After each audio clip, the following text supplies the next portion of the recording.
了解冻结肩，一个痛苦的现实。冻结肩也称为肩连性肩关节囊炎，是一种导致肩关节疼痛和僵硬的疾病。想象一下，你无法够到高架子上的杯子，或者梳头时会感到疼痛。这就是许多冻结肩患者每天面临的现实。它发生在肩关节周围的强结缔组织，即肩关节囊发炎、增厚和收缩时，这种关节囊的增厚和收紧限制了肩部的活动，导致了特有的僵硬和疼痛。冻结这个词恰如其分地描述了肩部受限和无法活动的感觉。随着病情的发展，肩关节的活动范围逐渐丧失，即使是简单的日常任务也会变得困难和痛苦。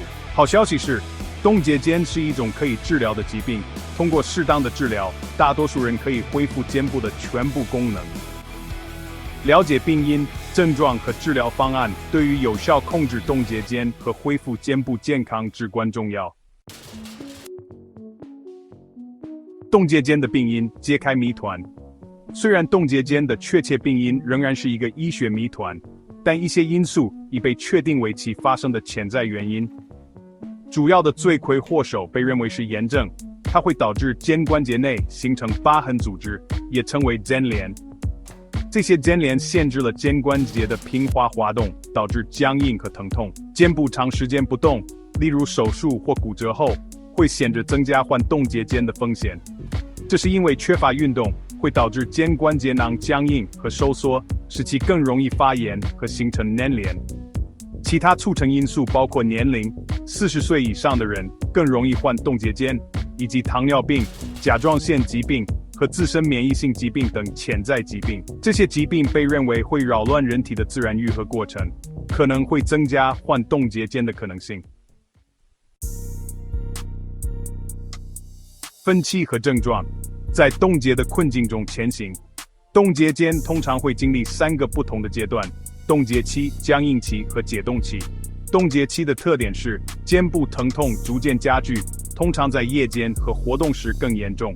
顾名思义，这个阶段还会出现肩部活动范围明显减少，难以进行某些活动。在僵硬期，疼痛可能会稍微减轻，但僵硬变得更加明显，严重限制了肩部的活动范围。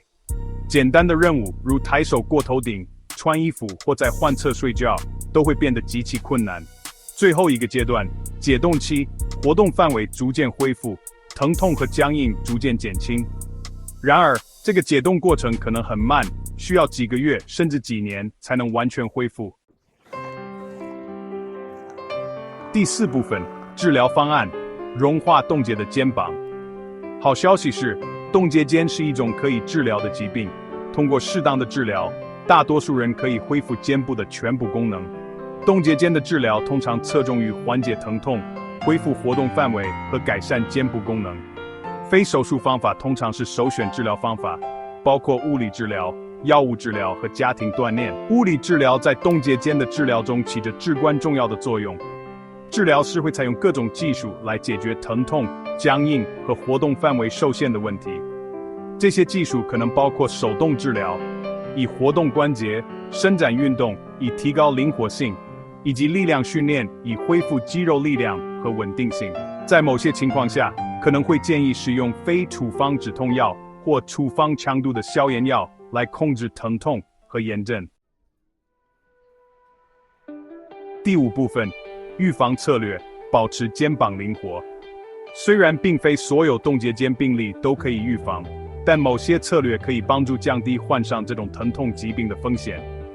预防冻结肩最有效的方法之一是保持规律的肩部运动，尤其是在受伤或手术后。这可以包括每天进行轻柔的活动范围练习，以保持肩关节活动并防止僵硬。避免过度使用或重复进行过头顶的活动，也有助于保护您的肩膀。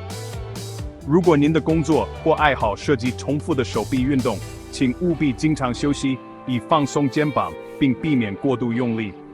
此外，通过药物治疗和生活方式调整来控制糖尿病和甲状腺疾病等潜在疾病，有助于最大限度地降低患上冻结肩并发症的风险。第6部分，冻结肩，结语。